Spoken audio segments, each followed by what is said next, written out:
with your new friend Ty. Hey guys, welcome back to the Tea Party Podcast. It's the podcast where you find new friends and new music. And this week I am joined by a do-it-yourself artist, singer, songwriter, CEO. She does a little bit of everything, and she's got 3 number ones and 2 number twos on the iTunes country music videos. I'm talking about Elizabeth Lyons. Elizabeth, thanks for jumping on with us. Hey, thank you so much for having me. Absolutely. And before we get too far into it, guys, this episode is again brought to you by Audible. We want to let everybody know that we've teamed up with them as a thank you to everybody out there that supports the show. This month, you can get an absolutely free audiobook and access to things like podcasts, wellness lessons, Audible originals, and so much more. If you're interested, just head over to audibletrial.com/teaparty. That's audibletrial.com/TEEPARTY. It's time to tee off with Ty and today's guest, Elizabeth Lyons. Here comes the first 4. And the first question today, what is your favorite color? My favorite color is green. And what's your favorite song? My favorite song. Oh, that's a really difficult one. Probably, like right now, I would say, oh goodness, this is hard. It's a tough question. It's hard because usually with categories, I kind of have to like categorize it. Like, what's my favorite like country song right now? What's my favorite Christmas song right now? You know, what's my favorite pop song right now? Something I've been listening to is the new Taylor Swift album. I haven't listened to it fully yet, but that's something that's on my playlist right now, and she is one of my favorite artists. But my favorite song of all time maybe would be, oh gosh, that's so hard. I don't think I could choose. Hey, that's okay. That's okay. Okay, how about this one? What was your high school mascot? The Trevians. Ooh, what is Go that? Trevians. It's like a gladiator, I think, kind of vibe, and it's blue and green were our colors, and we go green, go blue. But it was Go Trevians, which is really funny. But fun fact, my high school was based on Mean Girls. Mean Girls was based on my high school. I mean, Really? yeah, and some other great, like John Hughes is a director, and he filmed some great movies like 16 Candles and Ferris Bueller's Day Off and Breakfast Club, all based on like my high school and my area where I grew up, and actually grew up right by the Home Alone house, like a few blocks away from there, which is kind of crazy. But so I'm a film major for college, so I obviously love films. I didn't see why. It's like when you grow up in an area like that. Yeah. Okay, here we go. Last first 4 question. What's your favorite song to play for other people? Oh man, I usually try to feel like the room, but my recent single, Prove It, has been so much fun to play for people. It's just such a feel-good, high energy, like enthusiastic song, and I think we all kind of need that, you know, escapism and that positivity right now. And so that one, and then also my Feelin' Like Christmas song is a good one. But oh my gosh, my sisters last night sent me videos of the song Body, which is like a TikTok dance phenomenon, which has now been stuck in my head nonstop, and I keep wanting to play it all day, which is so random and funny, but LOL. Is that the body yada yada yada? Yes, exactly. You did a good impression of it, better than I would do. I've heard it 700,000 times at this point on time. I know. Oh my god. But that was the first 4. Now moving on a little bit, Elizabeth, let's start to talk about you, I guess. Give everybody kind of the Cliff Notes version of growing up and how you got into music. Yeah, so ever since I, learned my letters, I started playing piano and did piano lessons every week with Mrs. Edmonds, and did that all the way through high school. Then I started taking dance lessons, had my first solo at church in the church choir, got the confidence to audition for musical theater, and was in 18 musicals growing up, caught the Nashville bug, and moved to Nashville to intern in music publishing when I was 18, the summer of my freshman year of college, and ended up transferring from Wisconsin-Madison to Vanderbilt University, where I then started pursuing, really diving in deep while I was going to school at Vandy, to be an artist and to be a singer-songwriter. And my boss was an awesome mentor, Jenny Carr, who kind of would give me tasks as an artist that I needed to do, and like record a song or find a band or book a show, find a recording studio. And so summer of my junior year, I was taking an LSAT course to either become an entertainment lawyer, and I was also recording my first album, and the EP become an iTunes album bestseller for $8 under, and my song ended up being played on SiriusXM The Highway and charted on the secondary small market radio tour charts for Music Row, and I think it was like top 50 or something. And it was just this crazy whirlwind of people were buying my music. This was like iTunes, and I just was like, wow, this is incredible. And so I started doing it full time and threw the LSAT book away, and started booking myself at shows, and have since opened up for artists who I look up to, like Blake Shelton and Florida Georgia Line, Sam Hunt, Kenny Chesney,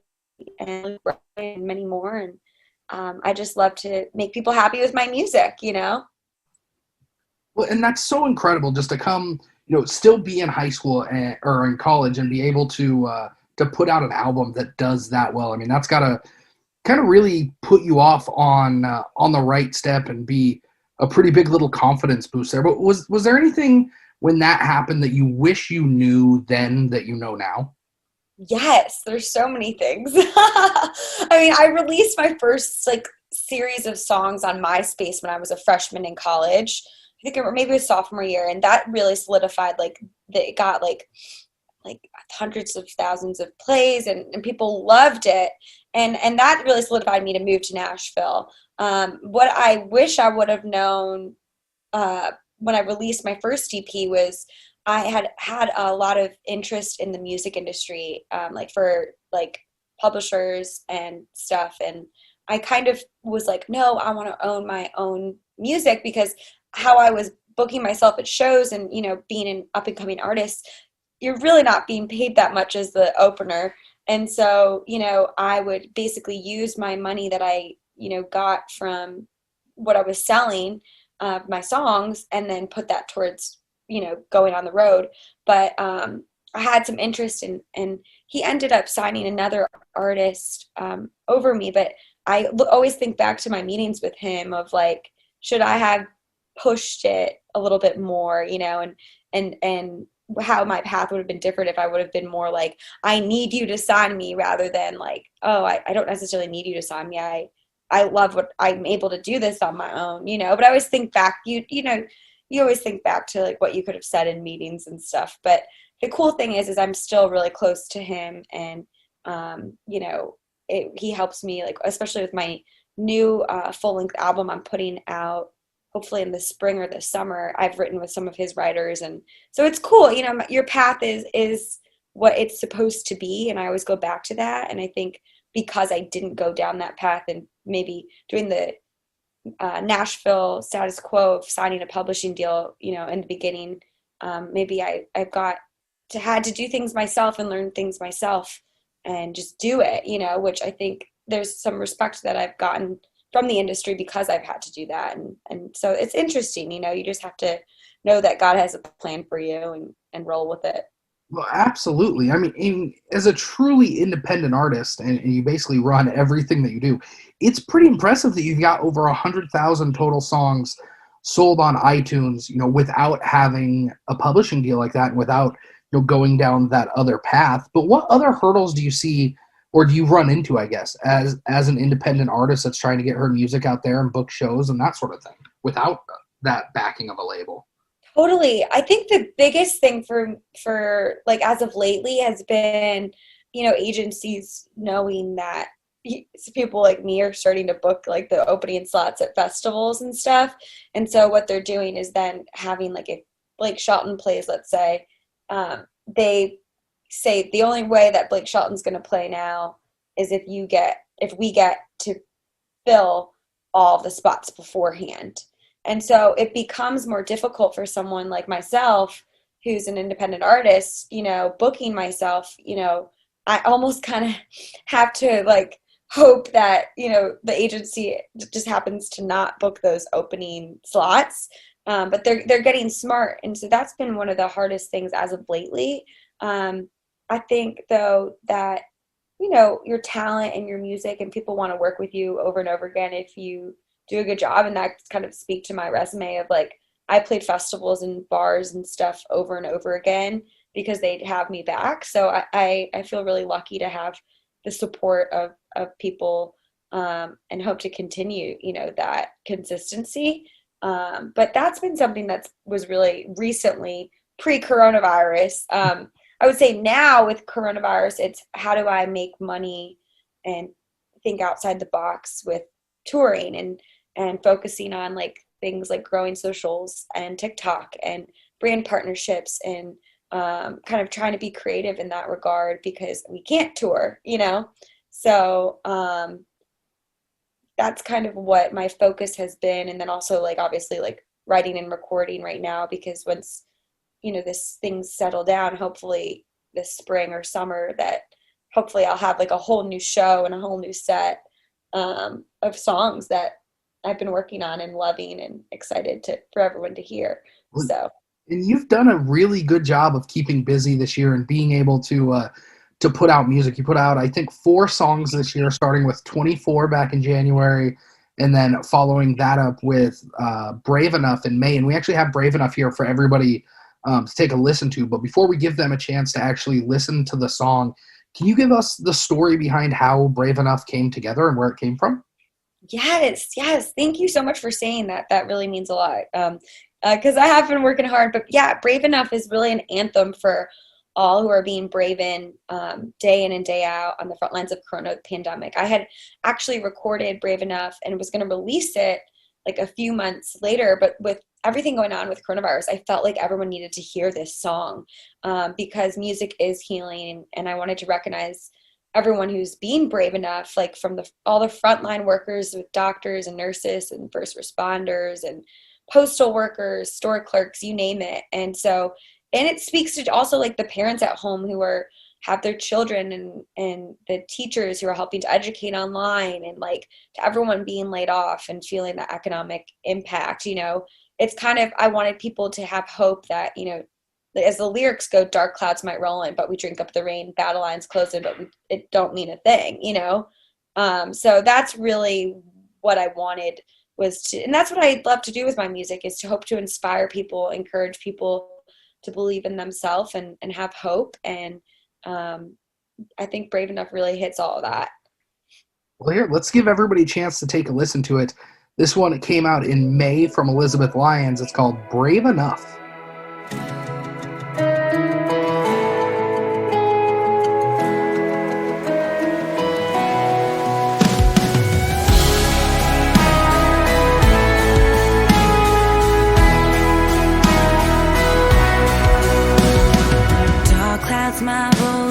We drink up the rain, battle lines closing, but we don't run away. Stronger than silence in the dead of the night. Better together, we got this thing right here, right now. Calling all fighters, no turning around. Gonna go higher, no backing down, no giving up.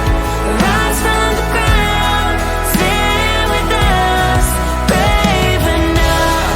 Whoa, whoa, whoa, brave enough. Whoa, whoa.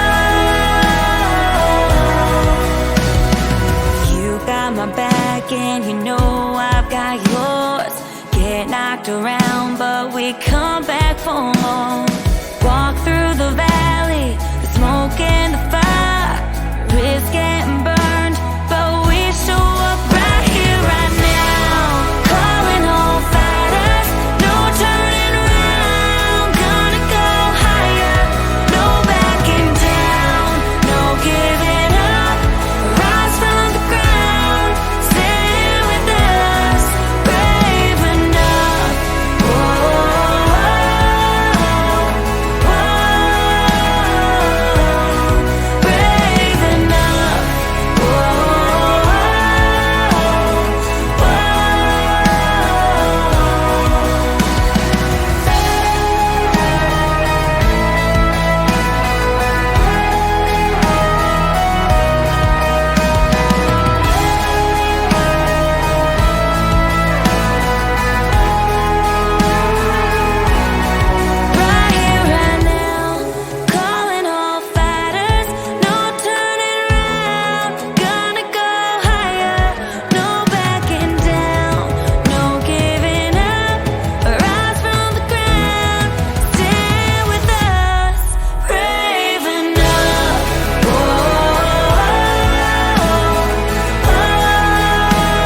one was Brave Enough by today's guest, Elizabeth Lyons. And Elizabeth, you put that song out right in the middle of the pandemic, and you talked about this song specifically, and you put it out at this time because of the pandemic that we're going through.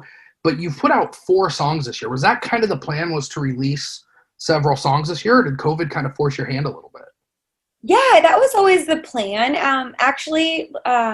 I feel like people constantly want new music. And so I feel like it's important to constantly like be feeding that like want because I love my fans and I always want to give them what they want. And so that was always the plan. But I think the cool thing is I didn't plan that the songs were all kind of like powerful and kind of fit, like I feel like the emotions of what the last like year's been. Like 24 was pretty kind of like calm and, you know, like, but and like trying to find your path. And like in the beginning of the year, you know, in January, I feel like you always kind of reanalyze your life and what you want out of it. And then, you know, with Brave Enough, it was like, oh my God, we need to be brave and we need to, you know, keep going and have faith and hope that everything's going to work out, you know? And then with Prove It, it's like, oh my gosh, like, okay, things are opening up again, you know, when I released Prove It, things were opening up again, and it's like, okay, like, let's go prove it. Like, you can still prove it, you know? And then with the Feeling Like Christmas, it was like, oh my gosh, like, let's just enjoy that we can be at home and try to celebrate with a glass of wine, you know, and hopefully, you know, you can spend some time with your friends and family, you know? And it just all kind of feel good too song. And I think that's what we really need this Christmas. You know, I don't want any sad songs this Christmas. I want like Mariah Carey vibes, you know? Absolutely. And you've done a good job. You mentioned it earlier with your fans on social media, you know, especially with Brave Enough. I mean, it's already got over 100,000 streams and it just came out in May. So like 6 months ago. And that's gotta be pretty awesome for an independent artist to be able to release a song in May and then know that you've got a couple more songs coming out later in the year, but to still, you know, get that 100,000 streams in the first few months, right? Oh my God. Yeah. It's unreal. It's just so exciting. And Prove It was added to my first Spotify editorial playlist, which is like so epic. And I think it really is exciting because the production of the song is very similar to my new songs that I've been recording the last 6 months for the full-length album. And so I hope that Spotify continues to, you know, be supportive of my music. And, you know, Pandora also added it to some of their playlists. And so, you know, it's just really cool to like see people's reactions. And one of my friends, Robert Brower, created a choreography for the music video, which went #1 on iTunes, which means I now have 3 #1. I haven't updated my bio. I have 3 #1 music videos, which is so cool. And it was cool because like we actually had choreographed something before TikTok had kind of taken a stride. Like I wanted him to do this like actually 3 years ago when I had recorded the song, and then some things came up and I ended up holding off on releasing the song. And then obviously with the evolution of TikTok, it's been fun to see how people are dancing and proving it. Well, and that song, the music video I just saw got picked up by CMT, right? Yes. Crazy this past Friday, which is so awesome. I love CMT and what they do for women of country. And so that was really killer. Well, here, let's let everybody take a listen to Prove It. This one came out in October from Elizabeth Lyons.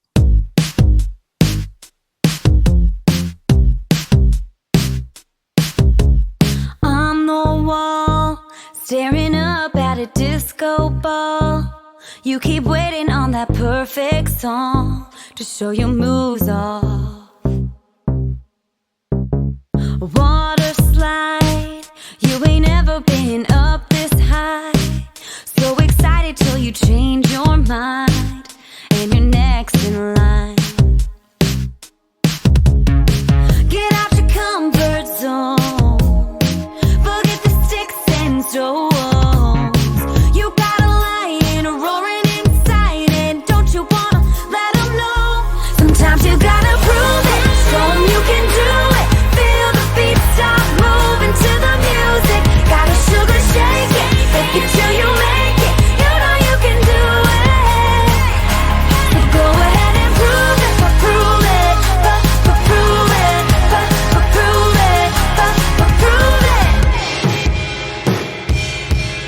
You lock us down, the only girl that you dream about. And if you could only ask her out, it will make her world go round. Get out the comfort zone, forget the sticks and stones. You got a lion roaring inside, and don't you wanna let them know? Sometimes you gotta prove it, show them you can do it. Feel the beat stop moving to the music. Gotta sugar shake it, fake it till you make it. You know you can do it. So go ahead and prove it, but prove it, but prove it, but prove it, but prove it, but prove it, but prove it, but prove it, but prove it.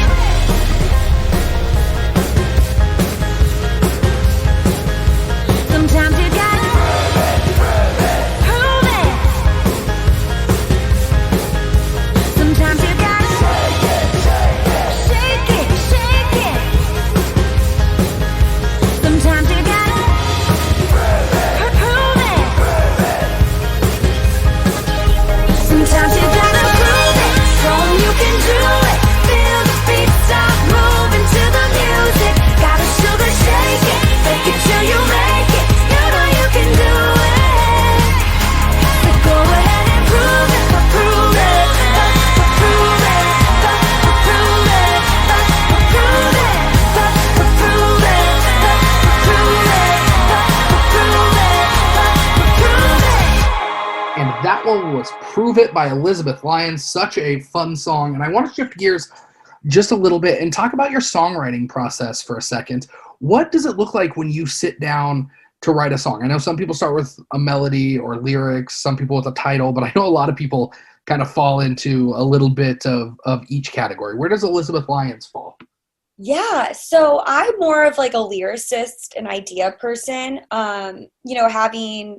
I feel like I don't write every day, actually. I try to write to feeling, but I can't help when ideas come to me. So like I feel like a lot of times I'll come up with ideas and then I'll write them down, and then knowing like who I'm writing with, I try to take certain ideas to certain songwriters I feel like are going to be a good collaborator with, because like some people are better at like ballads, or some people are better at like up tempos or storytelling songs or whatever. So it's cool because, collaborating, it's interesting to hear other people's takes, but I think the cool thing about being an artist is it's really usually I'm the one bringing the idea in, and then we kind of work off of that. And I usually have like songs that I want it to sound like, and kind of play those to get like a vibe and vibe it out, and then we kind of write around that. But every songwriting co-write is very different. Like one time with one of my songs called I've Never, actually my song co-writer was like knew about my relationships, and we're really tight and really good friends, and she had come up with something just like when she was at the grocery store and like recorded a voice memo, and I was like, oh my god, we have to do this. So it, every single time's different, and sometimes someone will come with me with an idea, and then I'll change the melody. It just changes. Like you just never know what you're gonna get out of a write. It's just different every single time. But for me, I just kind of try to write from the heart, write from experiences that I'm having. And what I also think, I always kind of think about what's going to come across on the stage live too, and kind of curating that is also something I'm always thinking about, because obviously that's important, and what's going to connect with people, what's going to get, touch their hearts, what's going to get them moving in their boots, all that kind of stuff. So I guess that's more of like when I'm picking the songs to record is when I'm thinking about that. And that leads perfectly, I think, into the one question that I have been waiting to ask you for at least a week. You released a song back in 2016 called Luke Bryan, and you have to tell us where that idea and where that song came from, because I love it. Oh, thank you so much. Luke Bryan fans love it too. Oh my God, that was it was like wildfire when I released that song. used some hashtags, and a bunch of Luke Bryan fan accounts started following me and posting about it. And it was actually funny because one of the fans was like, "You're going after Luke Bryan," and meanwhile I was dating. I wrote this song really about meeting Luke Bryan when I was opening for him at Country USA in, I think, 2014, and he was just so nice and just like generous with his time and supportive. Gave me a shout out in front of 50,000 people when my cousins and my sisters and my mom and I were all in the audience, and like we're so surprised when he shout out my name. And he was just such a great role model and someone that I've always looked up to. I remember seeing him in the opening slot when I went to Kenny Chesney concert at Soldiers Field, and I told him that. I was like, "Oh, I'm the 3:00 slot opening for you." And I remember seeing you when you were the 3:00 slot opening for Kenny Chesney. But really, the song's actually about my husband, my now husband, who I was dating at the time, and how he's just such a Southern gentleman like Luke. And they love hunting, and they're just very similar in that regard. I wasn't going after Luke Bryan. Him and his wife are a gorgeous couple, and they have an amazing family. But I remember some of the fans were coming at me, and I have a lot of mentors in the industry, and one of mine said, the way that you know that you're being successful and doing something right is if people are hating on you, that means people are loving you just as much. And I've always gone back to that. And so it's such a fun song. I'm trying to get it now, like on TikTok, going with all the fans. I need to work on that a little bit. That. Get it, coming back. So if you're out there listening, use that song in your TikToks and get Luke Bryan's attention here for Elizabeth. Yes, thank you. So we've got one more song for everybody out there, and it's perfect. I was so excited to have you on the podcast this week because we're going to drop this podcast 3 days before Christmas, and your most recent release is called Feeling Like Christmas, and it's not very often anymore that we hear new Christmas music. I mean, you've got artists that'll release Christmas albums, and 90% of the album is just them covering the same songs that everybody has been covering for years. So it was super refreshing not just to hear a new Christmas song, but a new Christmas song that's catchy and that I actually want to listen to. And before you get into telling us how the specific song came about, where did the inspiration to release a Christmas song come from? Oh yeah, I know. It's so fun. I love that we were able to kind of make it sound like a classic Christmas song, like kind of in the vein of It's a Wonderful Life, but kind of also make it our own. And the idea came about, I've always wanted to do a Christmas song, but I met with a guy named George Dow who owns a vineyard called Dow Vineyards. And it's actually one of my favorite wines. We served it at my wedding, and my in-laws are friends with George. And I was meeting with him and his girlfriend for lunch, and he was like, "Oh, I just was working with this artist named Corey English, and we released a rosé song together, and I released a song called Champagne, like I think it was around the time I had met with him." And he was like, "You guys remind me so much of each other, and let's get you guys doing a Christmas song." And I was like, "Okay." He's like, "We want to promote their Cabernet that's going to be released around Christmas." And so we got together, Corey and I, and Corey brought in an amazing songwriter named Danny Myrick, who's written songs like She's Country by Jason Aldean, to I Love This Life by Low Cash Cowboys, who, like, two songs I love. And so Danny's actually one of my favorite writers in Nashville. Oh, he's incredible. Like, just being in the room with him, I'm like, oh my gosh. And we had connections with New Orleans because my husband's from there, and I didn't even know he was connected to there. So we instantly hit it off. And Corey and I instantly hit it off. I actually worked with her husband, who's in radio. I worked for the president and CEO of the company he worked for, Cumulus Media in Westwood One, as the executive assistant. So I knew him kind of not super well, but and then Corey also, I knew of her from social media, but then to meet her in person was so cool. So we got together at her house, and we wrote 2 Christmas songs that day and decided to record Feeling Like Christmas. But really the song was just born with us kind of hanging out, drinking some wine. And I think we went through 3 bottles of Dow wine and ended up with 2 songs. So that's pretty good. Sounds like my kind of writing session. Yeah. And we just really were reflecting on what we're grateful for, which was, family, friends, and wine, and that time that you get to spend during the holidays together. And I don't think we could have had, making the decision to record it. Actually, we weren't in the same place because of coronavirus. I was quarantined in Martha's Vineyard, and so I recorded. Danny and Corey recorded in Nashville, and then sent me the song in Martha's Vineyard, which was actually cool. Obama had recorded his Audible tape, and I texted the engineer, and he was like, "I can fit you in at like 10 o'clock at night, but I have this person, I can't tell you who it is, but I'll fit you in." And so I went and recorded, which is kind of cool that the mic I recorded at the song with, had a former president of the United States recording his Audible for for his book. But we recorded it and then sent them the track, and Danny put his magic on it, and I think it turned out really great. And I hope that just each time everyone hears it, that they make it feels like Christmas, Well, let's let everybody take a listen to it. This one might be your new favorite Christmas song.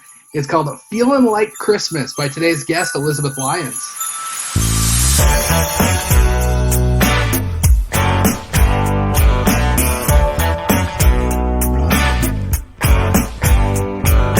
Packed up, gassed up, buckled up, ready for a takeoff. Old friends, new friends coming in, picking up where we left off. Don't need no mistletoe or shining bows, no twinkling lights. Don't need no holiday to pour Cabernet and get merry and bright. Let's keep it fun, feeling like Christmas. It's the only thing I got on my wish list. Let's just celebrate together, raise a glass and sing a song. Keep it fun, feeling like Christmas all year long. Fa la la, fa la la la, all year long. Fa la la, la la la la. Share a smile, give a hug, kiss a cheek, don't need no reason. 'Cause giving cheer around here is always gonna be in season. Don't need no foot of snow or ho ho ho, dear Santa, I'll be nice. Just lead the way to Dow Cabernet, 'cause it's a wonderful life. Let's keep it fun, feeling like Christmas. It's the only thing I got on my wish list. Let's just celebrate together, raise a glass and sing a song. Keep it fun, feeling like Christmas all year long. Fa la la, fa la la la, fa la la, la la la la. The only thing on my wish list is keeping it feeling like Christmas. The only thing on my wish list is keeping it feeling like Christmas. Only thing on my wish list is keeping it feeling like Christmas. The only thing on my wish list is fa la la la la.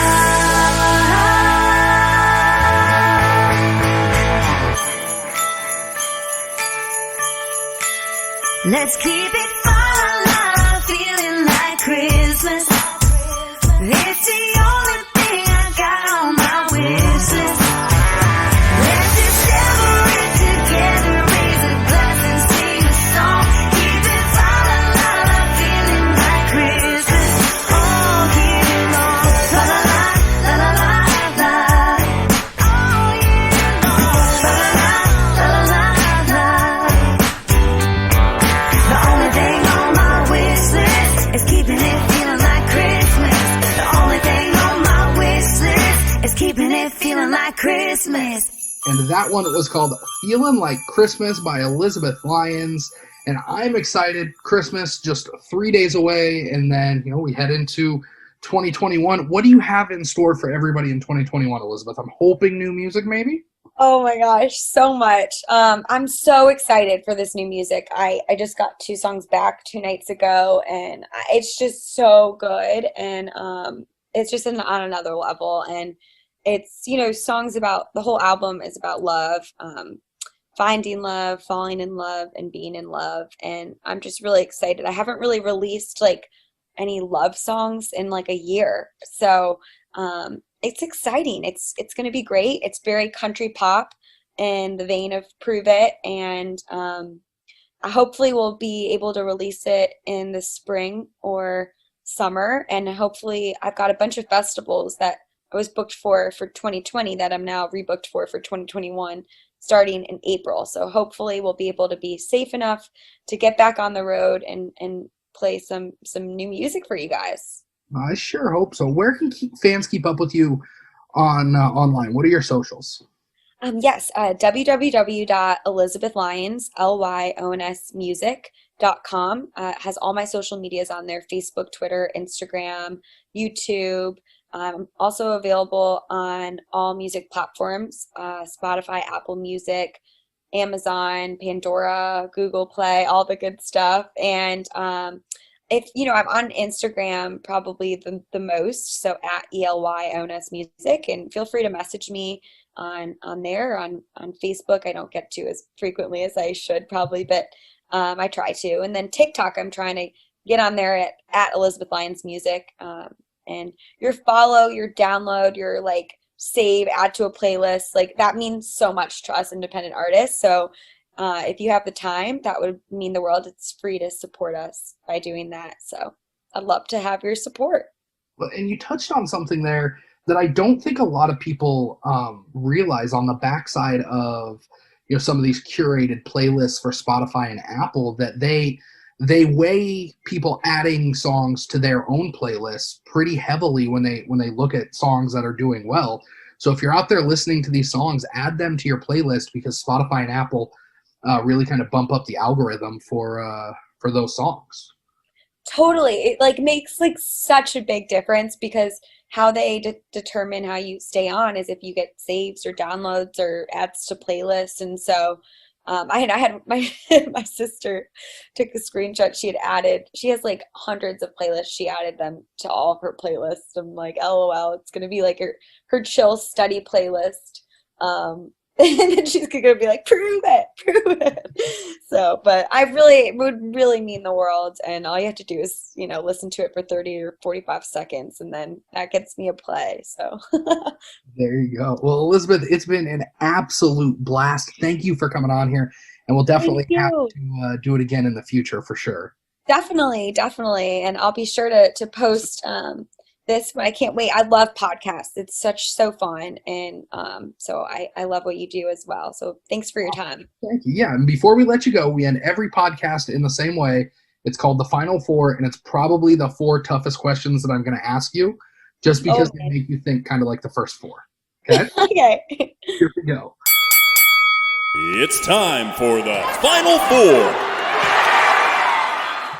The first question of the Final Four: if you could go on tour with anybody alive or dead, who would it be? Holy smokes. Oh man, I could name a few. Well, it probably would be Taylor Swift, just because I just love that she's a songwriter, a performer, an entertainer, and a business person. I love Florida Georgia Line too. They were like one of the biggest reasons why I felt confident enough to be a independent artist and pursue this and use social media, and seeing what they did with Cruise. They were one of the first artist performance I saw in Nashville, which was very lucky. And they're awesome. I've opened up for them, but I'd love to go on tour with them. Dolly Parton is an icon, and I would love to just be in her presence all the time. But Tim McGraw and Faith Hill I've met, and they're so cool, and I'd love to be on tour with them. Carole King, the Tapestry album was the first kind of one of the pop kind of things I learned on the piano after years of playing classical music, and I'm just obsessed with her, and in a weird way. And I think that would be really cool, maybe. And I love her Broadway musical. There's so many. Those are good picks.